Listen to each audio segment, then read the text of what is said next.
যদি কোনো ব্যক্তির শরীরে এই 4টি চিহ্ন ফুটে ওঠে তবে সেই ব্যক্তি সরাসরি জান্নাতি। মূলত জান্নাতি ব্যক্তিদের শরীরে দুনিয়াবী জীবনেই এই 4টি চিহ্ন ফুটে ওঠে। তাই যদি এই 4টি চিহ্ন আপনার বা আপনার কোনো পরিচিত জনের শরীরে আপনি দেখতে পান তাহলে বুঝে নিবেন মৃত্যুর পরবর্তী জীবনে তার জন্য আছে অঢেল সুখ ও শান্তি, তার জন্য অপেক্ষারত আছে চিরস্থায়ী জান্নাত। কারো শরীরে এই 4টি চিহ্ন ফুটে উঠলে জাহান্নামের আগুন কখনোই তার শরীরকে স্পর্শ করতে পারবে না। তাই এই 4টি চিহ্ন সম্পর্কে জানতে হলে দেখতে হবে আমাদের পুরো ভিডিওটি। তাই ভিডিওটি না টেনে শেষ পর্যন্ত দেখতে থাকুন।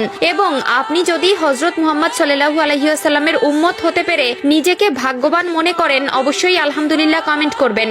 আজকে আমার প্রিয় নবীর ভালোবাসার মানুষগুলোকে দেখতে চাই। প্রিয় দর্শক, অবশ্যই ভিডিওটি শেয়ার করতে ভুলবেন না। আপনার একটি শেয়ারে হয়তো অনেক মানুষ পাপ কাজ থেকে নিজেকে হেফাজত করতে পারবে। প্রিয় নবী বলেছেন, যে ব্যক্তি আমার হাদিস শুনে অন্যকে শেয়ার করলো তার জন্য কিয়ামতের দিন আমার সুপারিশ ওয়াজিব হয়ে যাবে। তো চলুন বেশি কথা না বলে শুরু করি আজকের ভিডিও। পৃথিবীতে কিছু সংঘটিত হওয়ার আগে যেমন আমরা কোনো লক্ষণ দেখতে পাই, তেমনি ভাবে কোনো ভালো কিছু হওয়ার আগে ভালো লক্ষণ দেখা যায়। তাই জান্নাতি ব্যক্তিদের মৃত্যুর আগে শরীরে 4টি চিহ্ন বা লক্ষণ ফুটে উঠবে, যা দেখলে বুঝতে হবে ব্যক্তিটি জান্নাতি। জান্নাতি ব্যক্তির প্রথম যে চিহ্নটি প্রকাশ পায় তা হলো ব্যক্তি মৃত্যুর আগে আল্লাহ তাআলার নাম নিয়ে মৃত্যুবরণ করে এবং মৃত্যুর সময় কালিমায়ে শাহাদাত পাঠ করে। মৃত্যুর আগে কালেমা পাঠ করা এটি জান্নাতে যাওয়ার সব থেকে বড় নিদর্শন।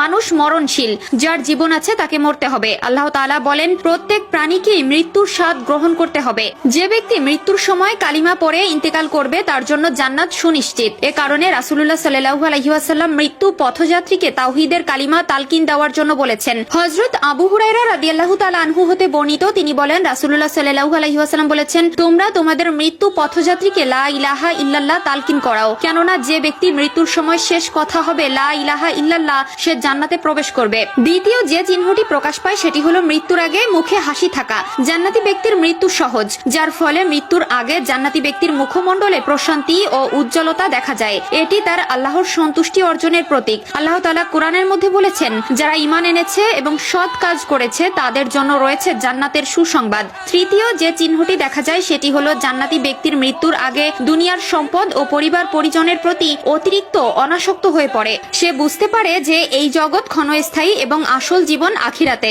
এছাড়াও মৃত্যুর আগে যদি কেউ তার সকল ঋণ শোধ করতে পারে, অর্থাৎ কোনো ঋণের বোঝা ছাড়াই মৃত্যুবরণ করে, তাহলে বুঝে নিবেন সেই ব্যক্তিটি জান্নাতি। কেননা ঋণের বোঝা নিয়ে কেউ কখনো জান্নাতে যেতে পারে না। মৃত্যুর আগে এই লক্ষণ জান্নাতি ব্যক্তির বৈশিষ্ট্য এবং ঈমানদার জীবনের প্রতীক। চতুর্থ চিহ্নটি হলো জান্নাতি ব্যক্তি মৃত্যুর আগে সৎ কাজ ও আল্লাহর ইবাদতে আরো বেশি মনোযোগী হয়ে ওঠে। সে দুনিয়ার মায়া ত্যাগ করে আখিরাতের জন্য প্রস্তুতি নিতে থাকে। তার অন্তরে পাপের প্রতি ঘৃণা তৈরি হয় এবং নেক আমলের প্রতি ভালোবাসা বাড়ে। তাই আমাদের উচিত এসব গুণ অর্জনের জন্য দুনিয়াতে সৎ কাজ করা এবং সকল গুনাহ থেকে বেঁচে থাকা। আল্লাহ আমাদের সবাইকে জান্নাতি গুণাবলী অর্জন করার তৌফিক দান করুন। আমিন।